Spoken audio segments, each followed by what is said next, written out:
Hi, everybody. I'm here to talk to you about the social impacts of World War II at home. Specifically, I want to talk to you about how African Americans, Mexican Americans, and how Japanese Americans were affected by the war.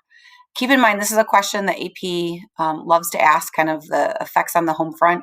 Those aren't the only three groups that you can talk about. If you ever got a question like that, you could also talk about women, like Rosie the Riveter, inspiring women to go into the workforce, and just how everyday Americans were impacted through rationing and so forth. But Ms. Schacht is talking about those in her video. So I just want to focus on those three groups that I mentioned. So let's start with talking about how African Americans were affected. African Americans in the military and defense related jobs were very, very segregated. If you were working, many African Americans worked in the defense industries, doing things for the war effort, and a lot of times they suffered from less pay compared to their white counterparts or wouldn't be allowed to work on the factory floor. And then in the military, too, they would be relegated to, um, you know, uh, they'd be working in segregated divisions in the military, and as well as more like supporting roles in combat, like a cook or grave digging duty, something like that. And so, with the outbreak of World War II, as Americans were committed to, stopping fascism abroad, it became obvious that there was a juxtaposition that, hey, there's racism going on at home. I mean, we're trying to end like Nazism and white supremacy overseas. How can we reckon with that? And so that was brought to people's attention thanks to a predominantly African American newspaper that was very influential called The Courier. They actually published a letter by a Black defense worker in Kansas, and it kind of ignited this movement that's going to be called the Double V campaign. Because in it, like I said, it kind of pointed out that, that juxtaposition, that how could we be fighting for the ending fascism and making sure that white supremacy didn't exterminate the Jews, for instance, and yet not treating everyone fairly at home. So this expression of double V, victory abroad and victory at home, really began to stick thanks to this newspaper kind of making it their campaign. And it went on that they would kind of publish things like this for over a year, just calling attention to this necessity and kind of calling on Blacks, like what we see in this propaganda poster by the government, to be patriotic and to do their war effort. But as you can see in the photo up above, also to support this Double V campaign. Altogether, about 1 million Blacks served in the military during World War II. Another 6 million Blacks actually helped out in important defense-related jobs during World War II. And this was an important step in trying to raise awareness of the racial injustices that were going on, and this will be picked up by the civil rights leaders of the 1950s and 60s after World War II. The next group I want to talk to you about are Mexican Americans. If you recall from the Great Depression, they were kicked out in large part of the United States as there was threats over job competition. The United States realizes that we need those Mexican workers, those farm workers back.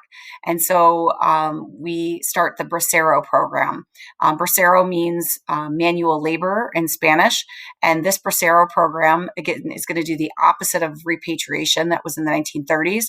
It is now going to have a process for bringing back these Mexican agricultural workers. This will become the largest guest worker program in United States history. Again, it was started in the midst of World War II. It was meant to just be temporary and last maybe through the end of the war, but it actually ended up going on until 1964. The program actually guaranteed the Mexican workers some basic protections like a minimum wage, insurance, safe housing, and so forth. Unfortunately, though, a lot of times the Braceros, the workers did not get everything that was promised to them. Sometimes they had to wait for their wages to be paid for them or fight for them to get them at all and live in substandard housing and things like that. So no surprise, there were also a lot of strikes at this time.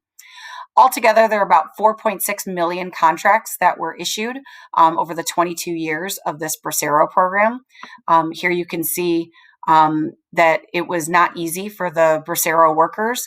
The Bracero worker pictured on the left actually had a short hoe, which ended up actually being outlawed in many states today, but it required really back-breaking work instead of a longer tool.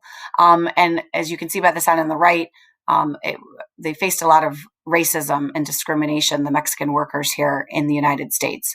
But this kind of set the precedent for kind of a major migration shift that we would have Mexican Americans, crossing the border to work in the United States, and then sometimes taking that money and, going back, that was all part of the agreement. So that is how Mexican Americans are affected by the war. And this shows you just in total kind of how many workers. It's a little blurry, but you can see that's in the thousands and gets up into almost 500,000 in 1 year. This next group I want to talk to you about was the worst affected by the war, I would argue, and that is Japanese Americans.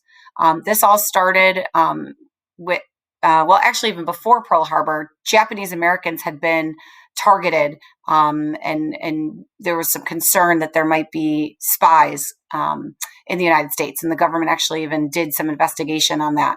But Pearl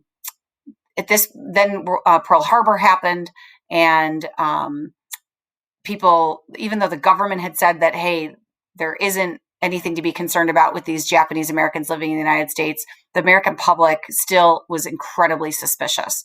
And so with that, on February 19th, 1942, President Franklin Delano Roosevelt issues Executive Order 9066, which is going to require the Japanese Americans to move out of their homes because there was worries of them helping the enemy, being spies, and so forth. Again, this is going to affect the lives of almost 120,000 people that are now going to be forced to leave their homes and their jobs and now move to these internment camps. About 2/3 of those 120,000 were actually full-born citizens, actually raised in the United States. But that didn't matter. People were so on edge after Pearl Harbor that they, allowed this to go on. At first, if we go back, you can see at first the Japanese Americans were taken to these, the picture on the right shows that they were taken to these relocation centers. They a lot of times had like less than 6 days to pack up all their belongings, whatever they could get. Then they'd be taken to these relocation centers. Their luggage and so forth would be inspected. And then they would live in these really poor living conditions, sometimes just in like a horse barn. From there, then they'd be transported to one of these 10 more permanent relocation centers. As you can tell, most of them are on the West Coast because that's where predominantly the Japanese Americans were living. Again, it turned out that none of these Japanese Americans, ended up being spies, but now they are forced to live in these camps for years. And you can see an overview of the barracks at one of these camps. Families would be living with other families. There was no privacy. Here you can see in the top some families waiting for their housing assignments. And here you can see they'd be fed food, but again, you're still, essentially in jail as there are soldiers walking around making sure that you don't leave. And this went on for basically 3 years. What else do I want to tell you? Oh, so the next slide shows us that there was a famous case that is actually your Quizlet term, Korematsu, a Japanese person sued over this, saying that, of course, it violated his Fifth Amendment rights. He lost the case, and so the Supreme Court basically validated the internment camps that had been going on for several years at that point. Ultimately, like I mentioned before, this was, you could argue, blown out of proportion as there was not any spies in these camps, and it uprooted these people's lives for years. Decades later, in 1988, Congress actually issued a formal apology for this and even, in fact, paid back some money, some reparations for the families of these Japanese internment camp survivors. So those are the three groups that I wanted to focus on. Make sure you understand again how African Americans, Mexican Americans, and Japanese Americans were impacted by the war. But you could also remember, if you ever had an SAQ or LEQ, DBQ, bring in women talking about Rosie the Riveter and even everyday Americans and so forth. But these are at least three specific groups. All right. Hope that helps, guys. Have a great rest of your day.